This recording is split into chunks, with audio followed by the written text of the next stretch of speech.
திரு KN Nehru அவர்கள் மீதான குற்றச்சாட்டுகள் அப்படிங்கிறத வழக்கு பதிவு செய்ய வேண்டும் என அரசாங்கத்தினுடைய ஒரு அமைப்பே சொல்கின்ற பொழுது, அதை விட முக்கியமாக திமுக மந்திரிகள்லாம் காசு வாங்காம நேர்மையாக தான் இருக்காங்கன்னா அவங்க இன்னுமா நம்பிட்டு இருக்காங்க, மக்கள் நம்புவாங்கன்னு. எல்லா துறைகளிலேயும் லஞ்சம் ஊழல் என்பது மலிந்து போய் இன்று ஆதாரங்களை கொடுத்து ஒரு அரசு அமைப்பு வழக்கு பதிவு செய்ய வேண்டும் என்ற சூழல் இருக்கு. இதுக்கப்புறம் மாநிலத்தோட முதலமைச்சர் போன கண்ணை மூடிட்டா உலகமே இருண்டு போகிற மாதிரி அவர் வச்சிருக்காங்க போல இருக்கு. ஜெயிலுக்கு போன அமைச்சர் எல்லாம் எதுக்கு அவர் வச்சிருக்கணும்? குற்ற வழக்கு இருக்கு, குற்ற வழக்கை ஃபேஸ் பண்ணக்கூடிய அமைச்சர்கள் எல்லாம் வச்சிருக்காங்கன்னா இது நேர்மையான அரசா? திமுகவுக்கு நேர்மைக்கு என்னைக்காவது சம்பந்தம் இருந்திருக்கா?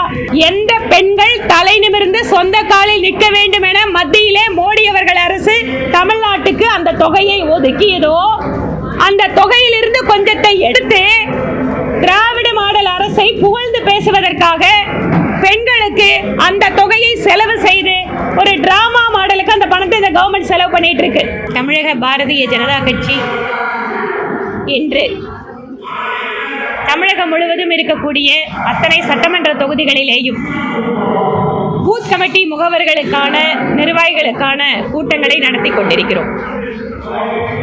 இன்று கோவை மாநகர் மாவட்டத்தில் 4 சட்டமன்ற தொகுதிகளிலேயும் பூத் கமிட்டி உறுப்பினர்களுக்கான கூட்டங்கள் நடைபெற்றுக் கொண்டு வருகிறது. SIR பணிகளிலே தீவிரமாக கட்சியினர் ஈடுபட்டு கொண்டிருக்கிறார்கள். அதனுடைய வரைவு வாக்காளர் பட்டியல் வெளியிடப்பட்டதற்கு பின்பாக புதிய வாக்காளர்களை சேர்ப்பது, விடுபட்ட வாக்காளர்களை சேர்ப்பது, இறந்தவர்களை அல்லது நிரந்தரமாக வீடு மாறியவர்களை கண்டறிந்து அவர்களுடைய பெயர்களை நீக்குவது, வாக்காளர் பட்டியலில் இருக்கக்கூடிய முகவரி, வயது, பெயர், புகைப்படங்கள் இவற்றில் மாற்றம் இருந்தால் செய்வது என அடுத்த 1 மாத காலம் தீவிரமாக பணியாற்றக்கூடிய காலம்.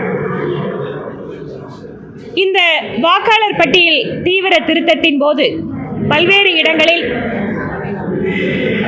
முறையாக பயிற்சி பெறாத அரசு அலுவலர்கள் வாயிலாக பல்வேறு சங்கடங்களை நாங்கள் சந்தித்தாலும் கூட அதற்கு பின்பாக சிறிது சிறிதாக அதிகாரிகளும் தீவிரமாக இந்த பணியில் ஈடுபட்டார்கள். அரசியல் கட்சிகளும் இந்த பணியை தீவிரமாக எடுத்துக்கொண்டார்கள்.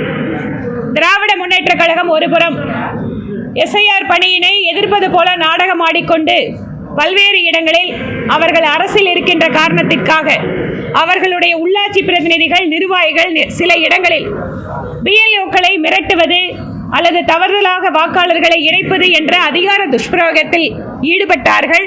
அதை எங்கெங்கெல்லாம் வாய்ப்பு இருக்கிறதோ அங்கெல்லாம் நாங்கள் எதிர்த்திருக்கிறோம். எங்களுடைய ஆட்சேபனையை நாங்கள் பதிவு செய்திருக்கிறோம். எப்படி ஆயினும் தமிழகத்திலே வாக்காளர் பட்டியல் நேர்மையானதாக, உண்மையானதாக, சந்தேகத்திற்கு இடமில்லாததாக மாற்ற வேண்டும் என்கின்ற தேர்தல் ஆணையத்தினுடைய லட்சியத்திற்கு நாங்கள் அத்தனை பேரும் ஒரு அரசியல் கட்சியினுடைய தார்மீக கடமையாக எங்களுடைய பணியை செய்து கொண்டிருக்கிறோம். 26 சட்டமன்ற தேர்தலுக்கு தயாராகுவதற்கான சூழலை கூட இந்த SIR பணிகள் எங்களுக்கு ஏற்படுத்தி கொடுத்திருக்கிறது. இப்போதிருந்து வாக்காளர்களை சந்திப்பது, அந்த பகுதியில் இருக்கக்கூடிய பிரச்சனைகளை புரிந்து கொள்வது, அதற்கு தீர்வு கொடுப்பது எனவும் கூடுதலான மக்கள் பணியிலேயும் எங்கள் பாரதிய ஜனதா கட்சி ஈடுபட்டு கொண்டிருக்கிறது. ஒவ்வொரு தொகுதியிலேயும் குறிப்பாக நகர்ப்புற பகுதிகளில் அதிகமான வாக்காளர்கள் பட்டியலில் இருந்து நீக்கப்பட்டிருக்கிறார்கள். இந்த நீக்கம் என்பது ஒவ்வொரு பூத் கமிட்டியில் இருக்கக்கூடிய அரசியல் கட்சியினுடைய முகவர்கள் அவர்கள் சரியாகத்தான் நீக்கப்பட்டிருக்கிறார்களா என்பதை ஒரு முறை நாம் சரிபார்க்க வேண்டும். ஏனென்றால் பல்வேறு இடங்களில் எங்கள் கட்சியினுடைய நிர்வாகிகளுடைய பெயர்களே கூட வாக்காளர் பட்டியலில் அவர்கள் வீடு மாறிவிட்டார்கள் என்று உள்ளூர் அரசு அதிகாரிகளை வைத்து பல்வேறு முறைகேடுகளை அரங்கேற்ற பார்க்கிறார்கள். இவற்றை எல்லாம் எச்சரிக்கையோடு பார்த்து சரியான வாக்காளர் பட்டியலை உருவாக்க வேண்டும் என்பதற்காகத்தான் இன்றைய கூட்டம் நடைபெற்றுக் கொண்டு வருகிறது. இது ஒரு பயிற்சி வகுப்பு போலவும் நாங்கள் அவர்களுக்கு பயிற்றுவிக்கிறோம். எந்த படிவத்தை எதுக்கு கொடுக்கிறது, யாருக்கு கொடுக்கிறது, என்ன மாற்றங்களை யாரிடம் பேச வேண்டும் அப்படிங்கிற விஷயத்தெல்லாம் இந்த பயிற்சி முகாமில் சொல்லி கொடுத்துட்டு இருக்கோம்.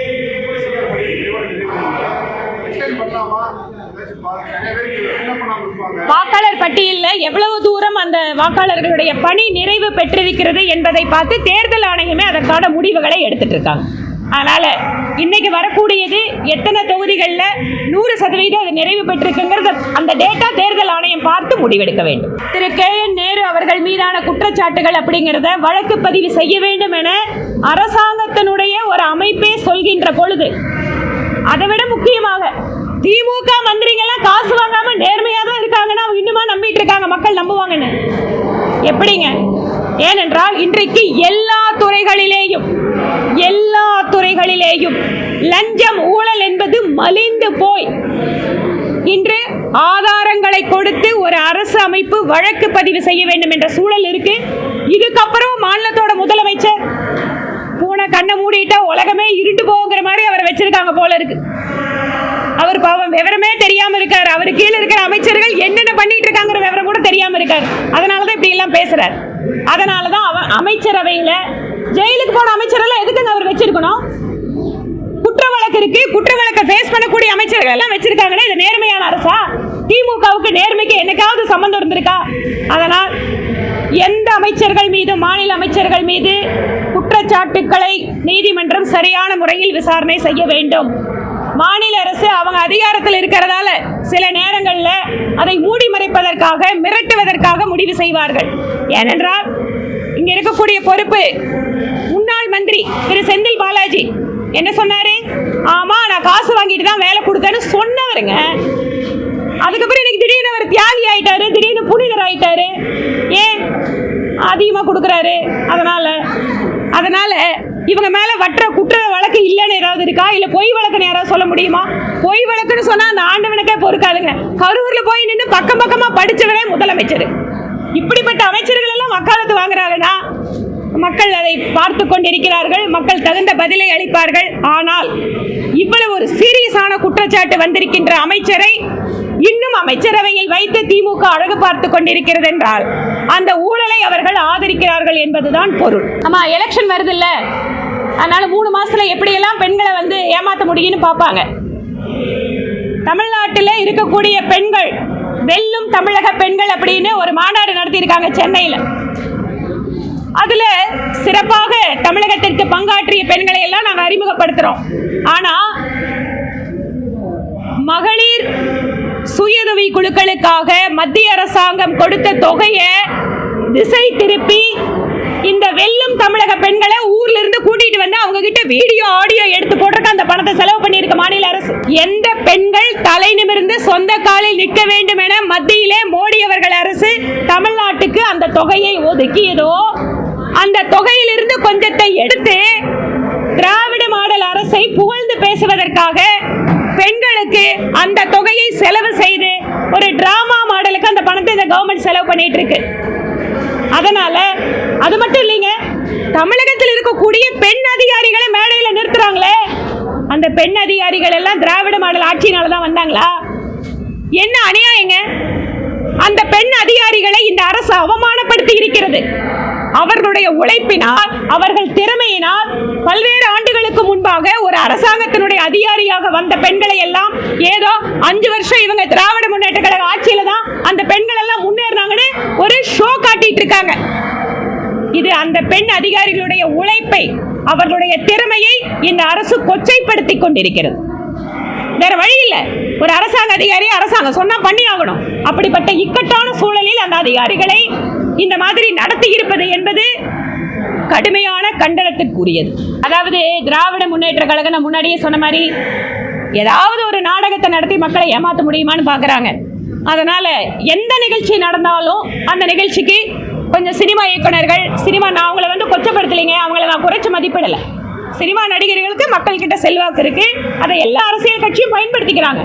ஆனால் அவர்களை எல்லாம் வலுக்கட்டாயமாக சில இடங்களில் கூட்டி வந்து இந்த அரசை பாராட்ட வைப்பது, அவர்களை மிரட்டுவது, இந்த வேலையெல்லாம் திமுக புதுசு இல்லை. இதுக்கு முன்னால கவர்மெண்ட்லயும் இதே மாதிரி தான் நடந்தது.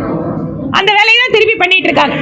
மக்கள் பாரதிய ஜனதா கட்சி பக்கம் சிறிது சிறிதாக தங்கள் ஆதரவை கொடுத்து கொண்டிருக்கிறார். அதிலும் குறிப்பாக அங்க ஒரு டெமோகிராஃபி சிறுபான்மை மக்கள் அதிகமாக வசிக்கக்கூடிய மாநிலமாக இருந்தாலும் கூட கேரளத்திலே இன்று மத வேறுபாடுகளை தாண்டி இந்த நாடு முன்னேற வேண்டும் என்றால், கேரளா வளர்ச்சி பெற வேண்டும் என்றால் பிஜேபி முக்கியம் என்பதை கேரள மக்கள் உணர துவங்கிவிட்டார்கள். அதனோட ஆரம்ப கட்டமா இன்னைக்கு ஒரு பெரிய ஒரு வெற்றியை திருவனந்தபுரத்தில் ஒரு வரலாற்று சாதனையை முதல் மேயரை கொடுத்திருக்காங்க. அவர்களுக்கு இந்த நேரத்தில் அவர்களுக்கும் கேரளத்தினுடைய பெண்கள் இந்த தேர்தலில் மிக முக்கிய பங்கு வகித்தார்கள். அதுல என்னோட மகளிர் அணியை சார்ந்த நிறைய பேர் ஜெயிச்சிருக்காங்க. அத்தனை பெண்களுக்கும் இந்த நேரத்தில் மகளிர் அணி தலைவர் என்கின்ற முறையில் என்னுடைய நன்றியை பாராட்டுகளையும் சேர்த்து தெரிவித்துக் கொள்கிறேன். சரி, ஏதாவது ஒரு செய்தி எங்களை பத்தி எழுதிட்டு இருக்கணும்ல, அதனாலதான் எத்தனை தொகுதி, யாரு வேட்பாளர், இதை எல்லாத்தையும் எங்களோட தேசிய தலைமை தான் முடிவு பண்ணுது. மாநிலத்தில் இருக்கக்கூடிய தலைவர் மற்ற குழுக்கள் எல்லாம் கருத்துக்களை எடுத்து மேல பேசுறாங்க.